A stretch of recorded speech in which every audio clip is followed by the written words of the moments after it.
2004 to 2009.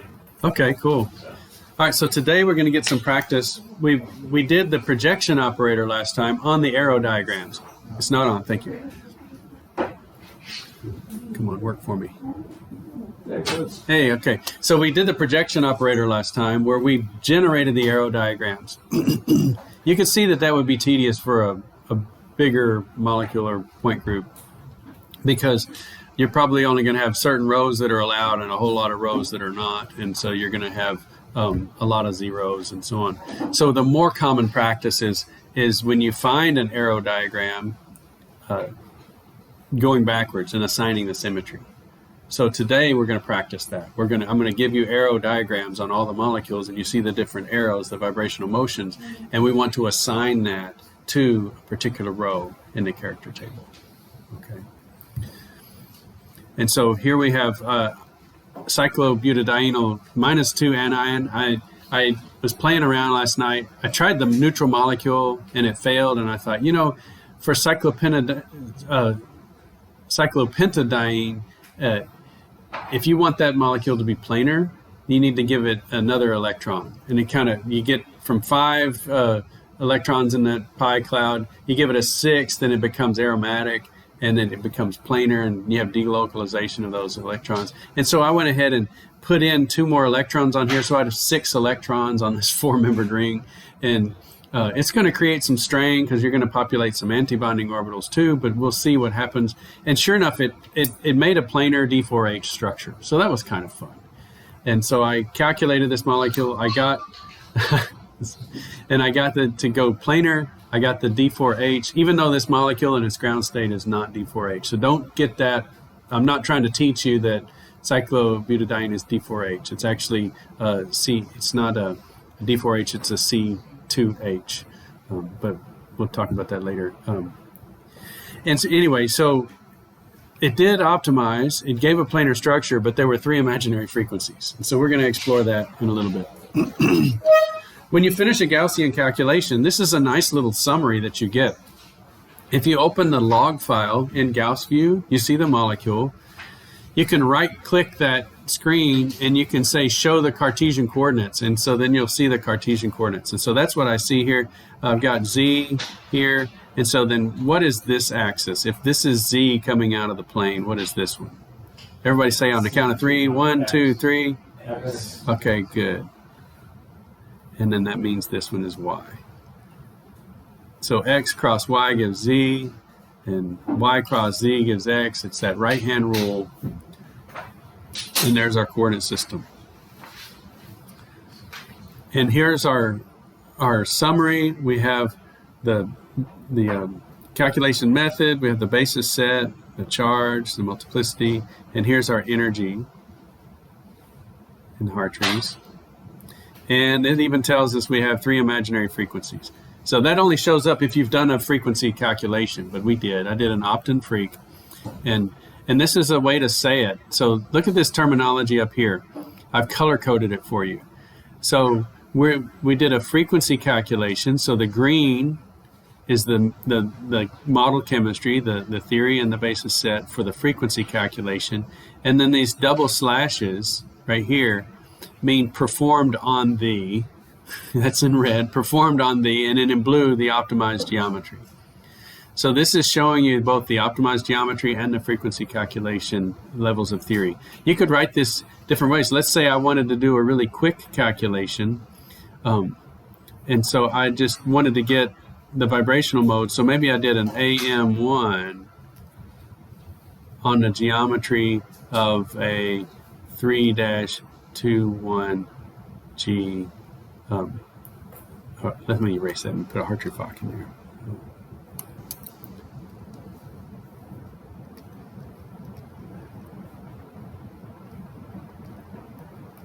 So this will be a faster calculation for the optimization and a really fast calculation for the frequencies. And so this is just the notation. I'm just teaching you some of the standard notation for Gaussian jobs. And so whenever you see that double slash, you know that there was a frequency calculation and a geometry optimization. The geometry optimization is on the right, and then the frequency is on the left.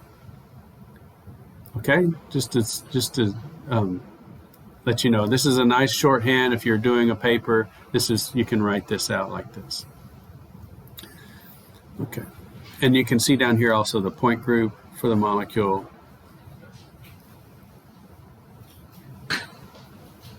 Okay. Took like 40 seconds, so it wasn't really a very long calculation.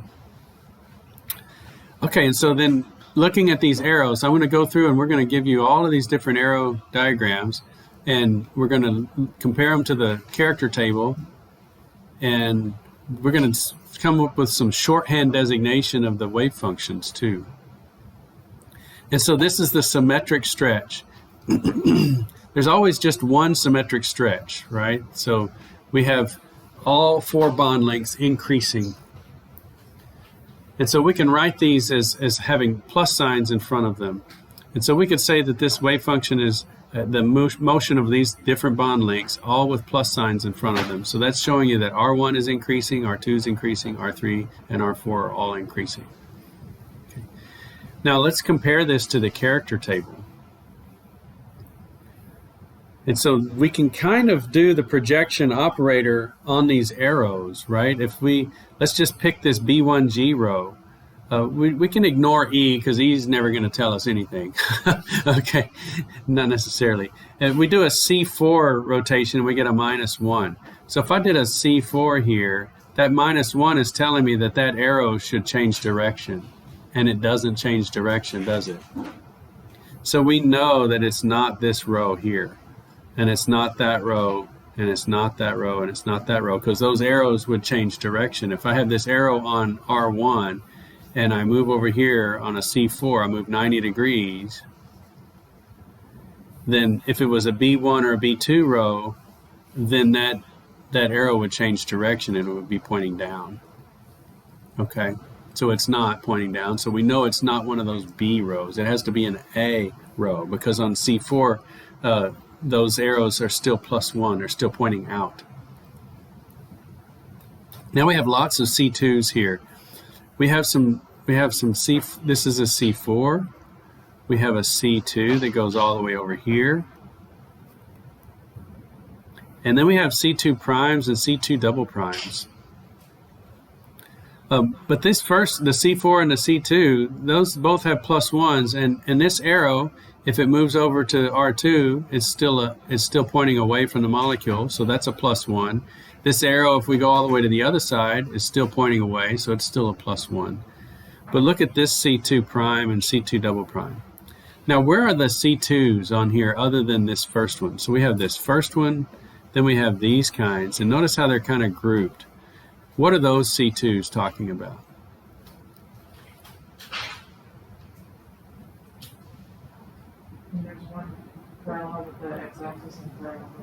Yes, okay, so here, and I don't know exactly which this character table has labeled C2 prime and C2 double prime, so we're just going to call this one C2 prime. And this one up here, C2 prime. So we're going to say the primes contain the bonds.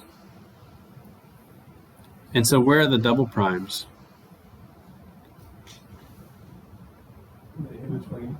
Yes, they'll be diagonal.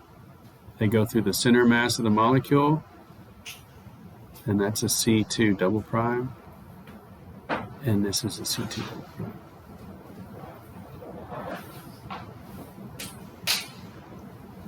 It's that red on the blue is kind of hard to see. Yeah. It's okay on the screen. Can you see it all right?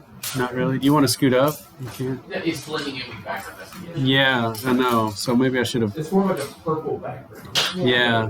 Maybe if I change pen color, let's try that. Try green. What does green look like? No. That's Harder. Bright yellow won't work. Oh, yeah. Yeah. Okay, so that's C2 double prime, and these were C2 primes here. Okay, that makes sense. And so if we do the C2, let's look at this A2G row. I mean, the yellows are going to be hard on the white, but still, this A2G row, notice the C2 primes and C2 double primes have -1s. And in none of these cases do my arrows ever change toward they're pointing into the molecule. So we know that those -1s are going to be gone too. So no and no on that. And so these also here and here are no, and the B2Us are no. So, you know, all of those are out. And so all we're left with really is this A1U and A1G possibility, and then the E motions. And so we'll talk about E's in a little bit. Let's look at inversion. It's probably one of the most useful columns, because if I take this arrow and I invert it, like let's just sit right on the head of the arrow, and I invert it through the center of mass, I'm still on the head of an arrow. The arrow did not change direction. I mean, it's kind of confusing when I say that, because it was pointing to the left and now it's pointing to the right. It looks like it changed direction, but relative to the molecule, it's still pointing away from the molecule. So it is +1 under inversion. Same up here. This one up here, again, it's pointing away from the molecule. I go through the center of mass, it's still pointing away from the molecule. So that's a +1 under inversion. So that gets rid of this A1U row. So down here we have, I cannot find my yellow pen. Okay, it's not -1 under inversion. So that knocks out all of these, even that -2. And so we're left with these two options. We haven't really been able to do much with the EG row. We can go ahead and finish out the A1G row and kind of prove that it's A1G. Do you know what an S4 is? We rotate 1/4 of a turn and reflect it through the XY plane. And so we move it 1/4 of a turn like a C4 and reflect it down, and that arrow is still pointing away from the molecule. So that's okay for S4. The reflection in the horizontal plane, all the arrows are in the horizontal plane, so they don't move, they don't change direction. Now what about these sigma V's and sigma D's? Sigma V's, this is a molecule where this means something, contains atoms.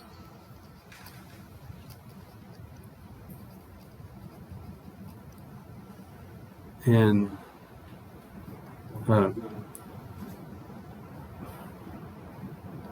does not. How about that?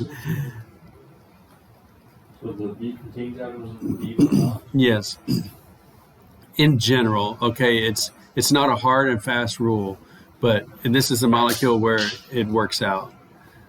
Benzene as well. Benzene works out as well. The sigma V's contain the CH bonds, and the sigma D's bisect them. This is dihedral. It's called the dihedral reflection plane, and so it bisects those dihedrals, which are bonds. So it's the sigma V's are right here, sigma D's, sorry, and these are sigma V's. And up here. Okay. So if I take this arrow and I reflect it through the sigma V, again, it's pointing away from the molecule, so that's a +1. If I take this arrow and reflect it through the sigma D, I go to this arrow, and it's also pointing away from the molecule, so it's still a +1. So I can reflect across, so that's a sigma V reflection, and then this reflection is a sigma D, reflecting on this plane right here. Make sense? Okay, so we've gone through essentially the projection operator. We've taken these arrows of this figure and walked through that top row and found that this is A1G.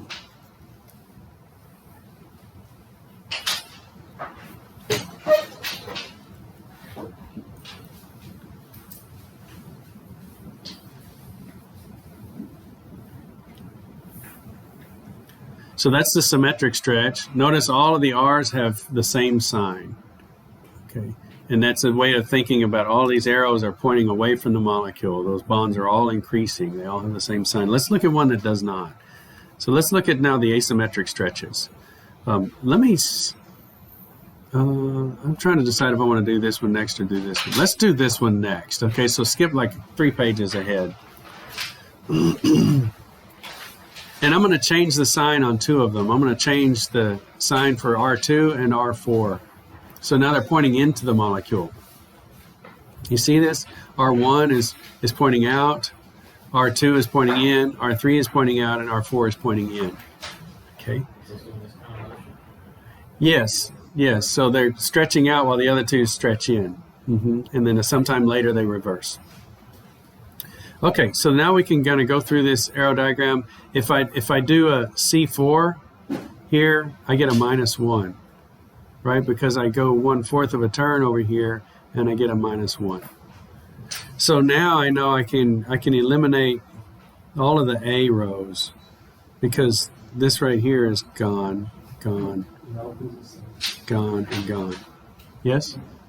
I said they are opposite sides. Yes. Yeah. And so then let's jump over to inversion. Okay? So let's do inversion next. And so if I invert this right here to the other side, it's still pointing away from the molecule. So I equals a +1 there. Same here. If I'm on the tail of this arrow and I invert to the mass, I still get a tail.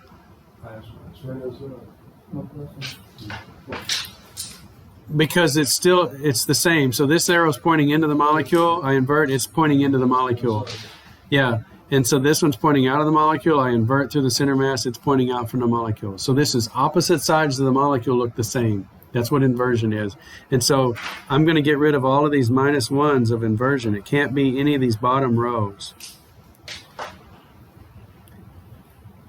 And so my options are these right here.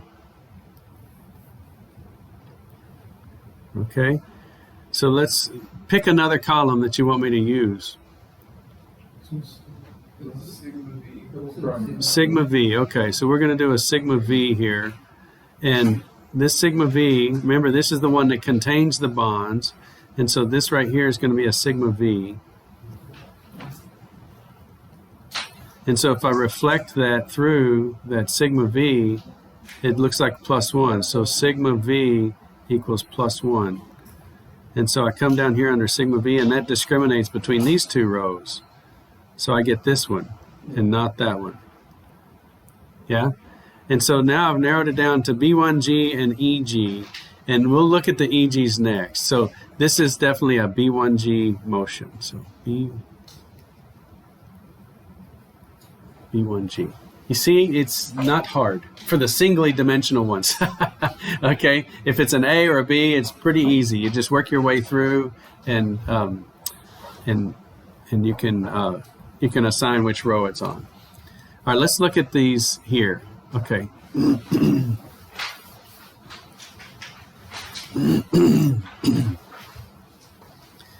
So since these bonds are right on the axes, okay, it's pretty simple to sort of isolate the X and the Y motions. Okay, so if this R1 is stretching, sorry, let me find my pen. If R1 is stretching and R3 is compressing, you see how the motion is along the x-axis? Remember, this is the x-axis, this is the y-axis. And there's nothing happening to R2. So it gets a 0 here. And R4, nothing's happening to R4, so it gets a 0. Now, why do I have 2's in front of the R1s and R3s? This is not anything that you would necessarily come up with, but remember when we had the threefold symmetry, we had 2 times 1 and 1 minus the others. And so if we come in with 4 bonds, we're going to have 4 vibrational diagrams. You would think about that, right? I've got the CH stretch number 1 and CH stretch number 2 and 3 and 4. They're not by themselves, okay? They combine with all four of them combined. If I come in with 4 bonds, I end up with 4 vibrations for the whole molecule. If I come in with 4 angles, I have 4 vibrations that involve those angles. This is the same in molecular orbital theory too. If I come in with 6 atomic orbitals, I have 6 molecular orbitals. This is so conserved. All of these wave functions these are linear combinations of wave functions. So if I come in with 4 bonds, I I have to come out with 4 vibrations. And I want to use each one of those bonds an equivalent amount of times. So far, R1 was used once here. It was used once there. It's going to be used once here, or twice here, and 0 times there. So you see, R1 has been used 4 times. It's being used twice here. So it's like that arrow is twice as long as the other arrows. Okay? And notice the minus sign here. This minus sign is saying that R1 is out of phase with R3. So R1 stretches while R3 compresses. I don't think I pointed that out on this one. See this one here, the minus signs. So this was R1 increasing with R2 decreasing, and R3 increasing and R4 decreasing. Okay, so there's a plus in front of R1. So you can use that shorthand with the arrows. You can indicate those arrows just by using plus and minus signs over here on our sort of shorthand for the wave function. Okay. So let's go back up here. Now, if we do a C4 on this, look, there's no arrow there. It looks like a 0. The arrows have canceled out. Okay. If we do a C2, we get all the way over here. So C2 brings us over here. Yeah, arrows opposite direction, and it's 2. It's big, so it's a -2. And so we've got now this thing. So it looks like we're in an E row. Okay. Let's do inversion. So if we come over here with inversion, the arrows change direction. So we're going to get the -2. And so that's going to be down here on this one. And so we're in the EU. Did everybody follow that? It was the fastest one we've done. Okay. Now, even a simpler way. It took us 3 columns to get here. Okay. There is a simpler way to say, look, these arrows are along the x-axis. And I just have to find x.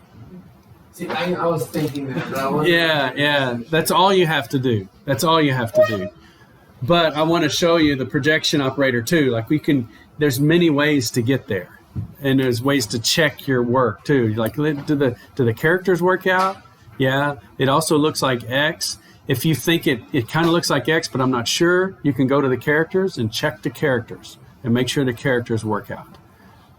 Okay? There's no right way to do it. There's a right answer, but there's no right way. Okay? And if you can look at it and say, this is motion in the X direction, then there should be motion in the Y direction too with a different mode. And so these are going to be paired. They're going to be degenerate. Okay? And the X motion will be one energy, and the Y motion will be the other energy in the degenerate pair. So let's look at the degenerate pair. This is the Y direction. So these are going up in Y. So they have Y symmetry. So we can just come down here, find Y in our character table, and we know that it is EU. Okay. But we could go through the rows, and we would get the same answers we got before. Only this is now plus R2 and minus R4, and 0 on R1 and R3. And those are all 4 vibrational modes of the CH stretch in this molecule. Now there's 4 carbon-carbon stretches too, because there's 4 bonds in the carbon-carbon stretches. And so those will figure in. So we're just looking at the CH stretches in these first 4 diagrams. So you end up with a total of 8 vibrational, small. Yeah, 8 stretches. And then we have the angles. And so let's look at the angles next. It's this little shorthand I have up here is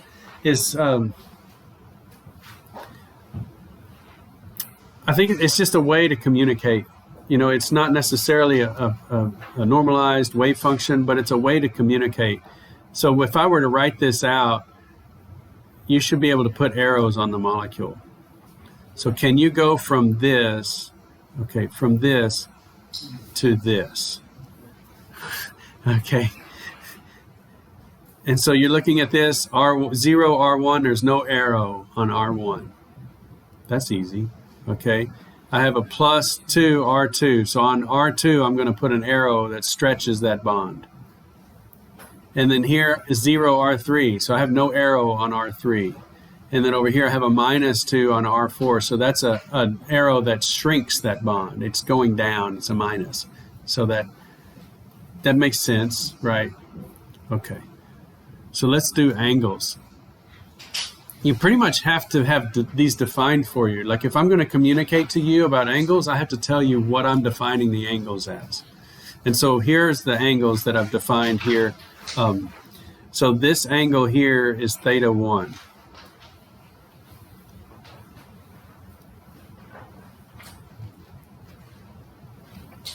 And I didn't want to define this angle because that's related to just, 90, so 360 minus 90 minus this angle gives theta 1. So, I mean, they're not independent. And so we want independent angles that define this molecule structure. And so this is theta 2. This is theta 3, and this is theta 4. Okay.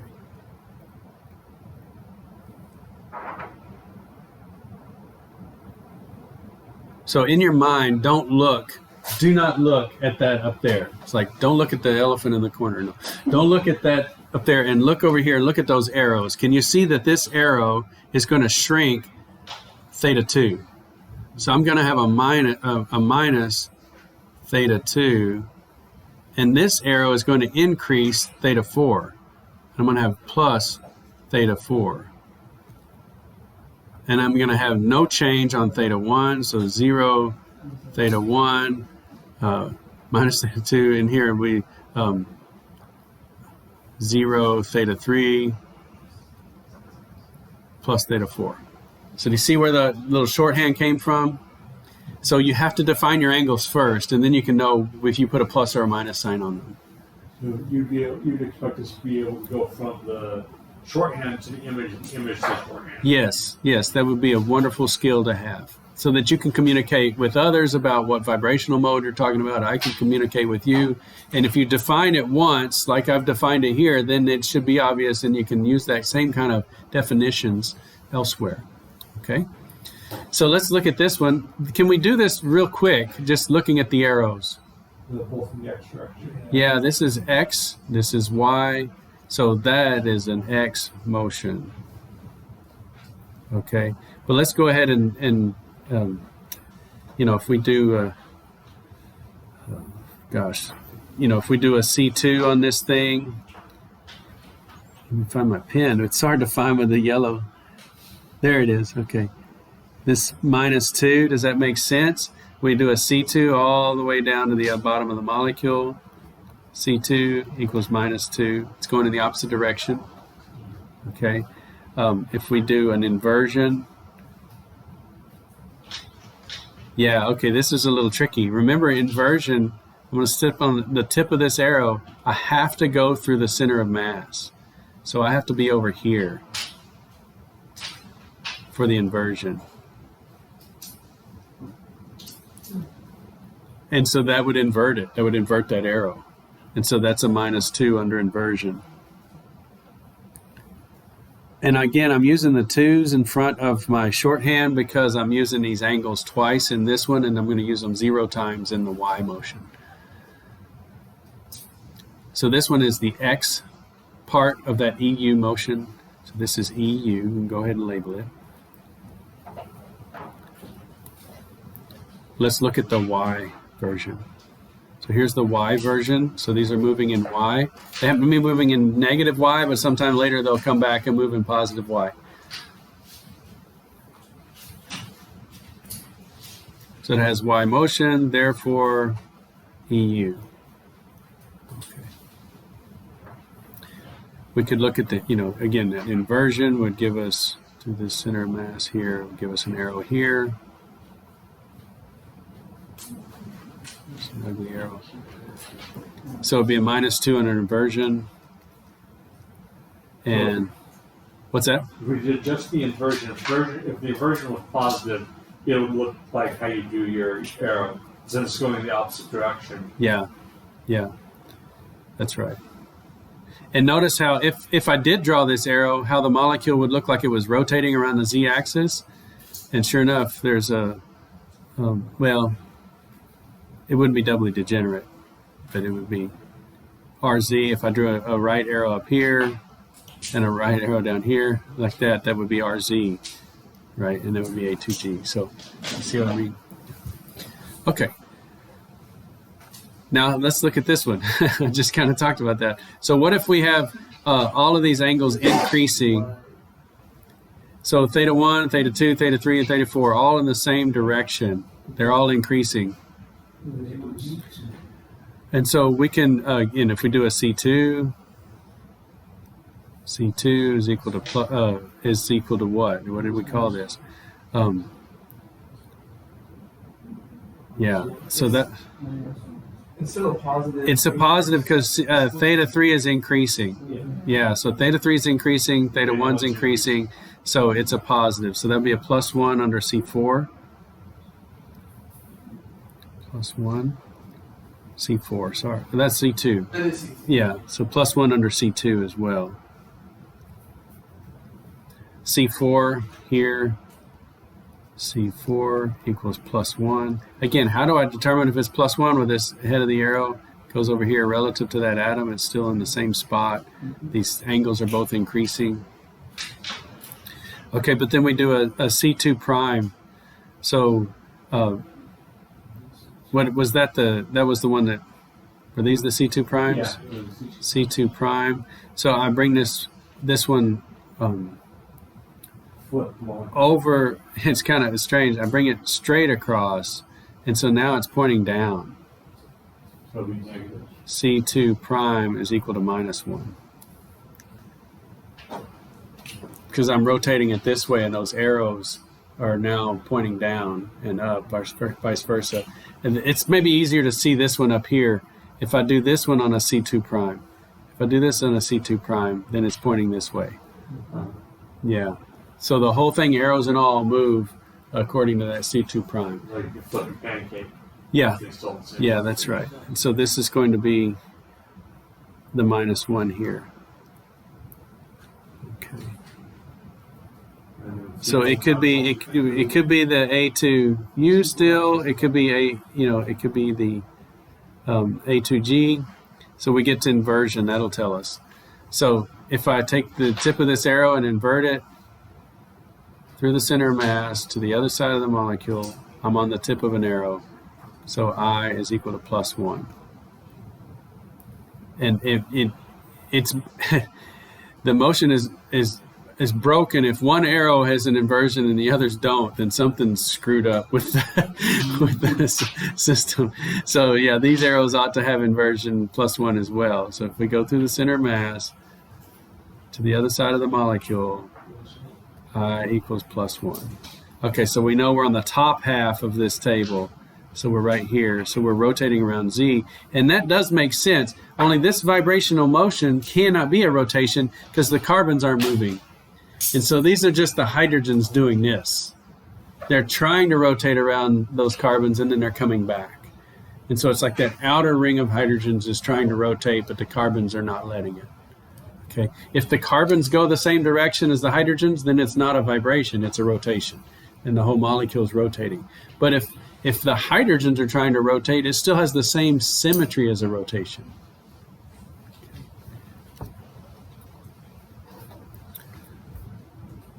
Okay, this is a fun one. Okay, it's one of my favorites. So we have now 1 increasing. We can look up here at our shorthand. We have a plus in front of theta 1, a minus in front of theta 2, a plus in front of theta 3, and a minus in front of theta 4. So 1 is increasing, so these are the angles. 1's increasing while 2 is decreasing. 3 is increasing while 4 is decreasing. So it's very simple to make these linear combinations. We just move the minus signs around, right? We have all pluses, that's a vibrational mode, and then we have minus signs on 2 of them, and then we switch the minus signs around, and we get all of the different combinations. So let's look at this motion. We can go through. Let's quickly just do inversion and see what we get, because that one tells us if it's in the top half or the bottom half of the table. So I equals +1. And we can check that as well here with this arrow tip to that one. For sure, it's a +1.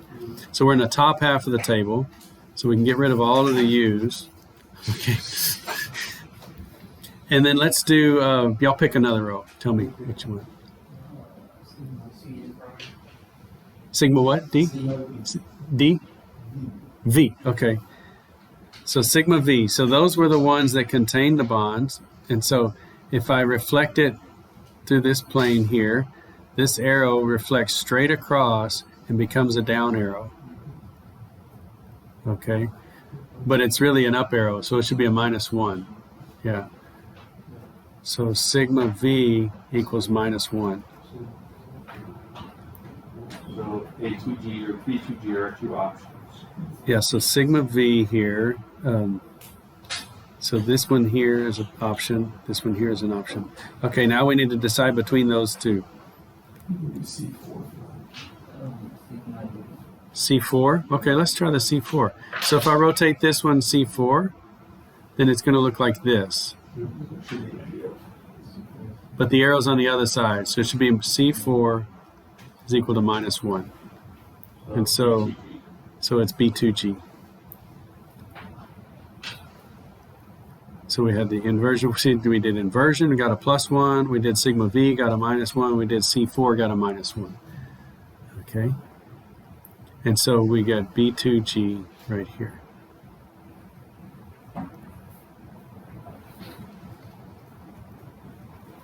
Okay. This one's kind of tricky. Okay.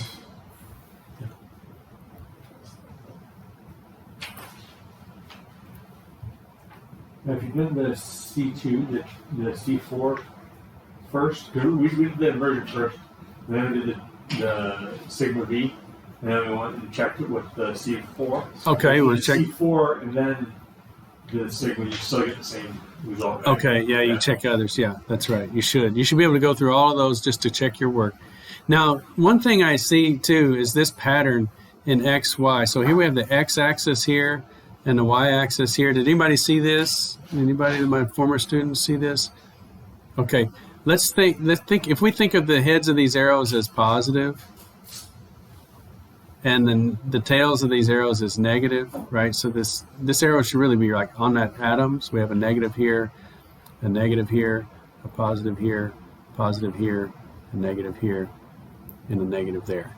So if I look at all of these, I have a big, huge positive in this part, a big, huge negative here, a big, huge positive here, and a big, huge negative here. Okay, so I have 4 quadrants. 4 quadrants, plus, minus, plus, minus. How do I get those 4 quadrants? That is X times Y. X times Y. Not X comma Y. X times Y. You see this right here, X, Y?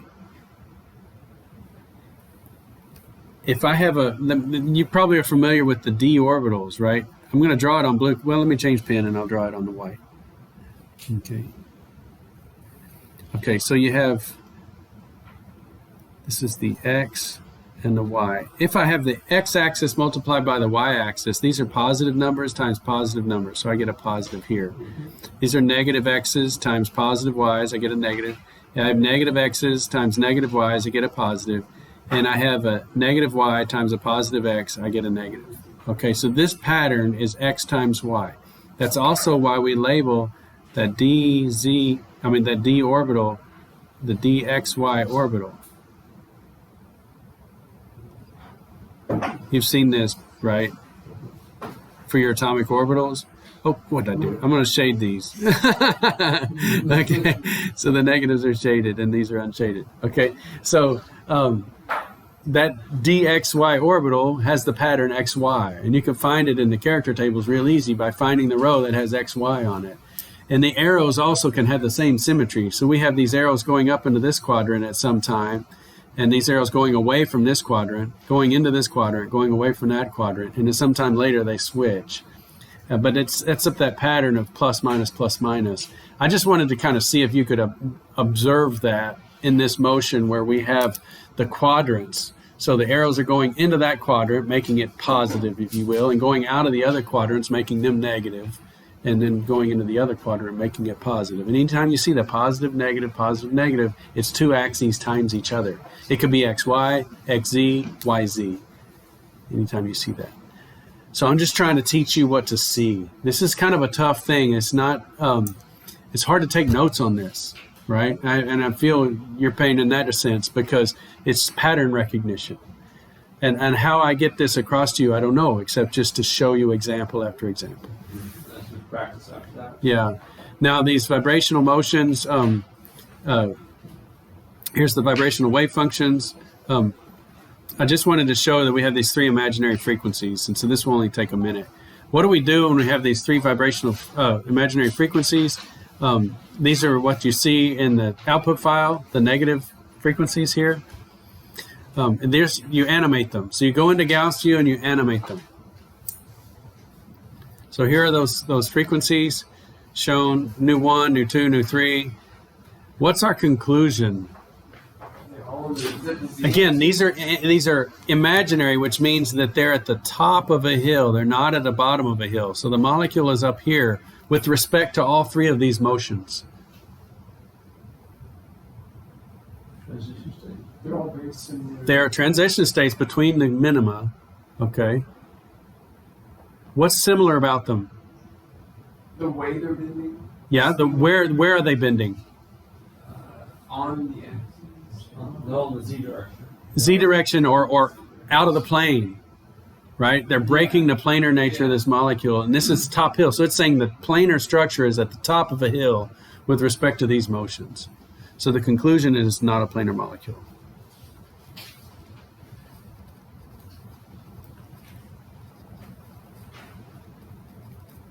Because this is telling me if I break the plane, I go down in energy.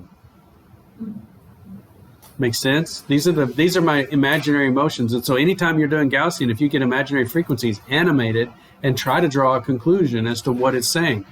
You know, is your methyl group trying to rotate? Then it's not in its perfect configuration. Is the plane trying to be broken like this? Then it's not a planar molecule. Even though I want it to be D4H because I love symmetry, it's just not. Okay? It's C2H. It's ugly. Okay?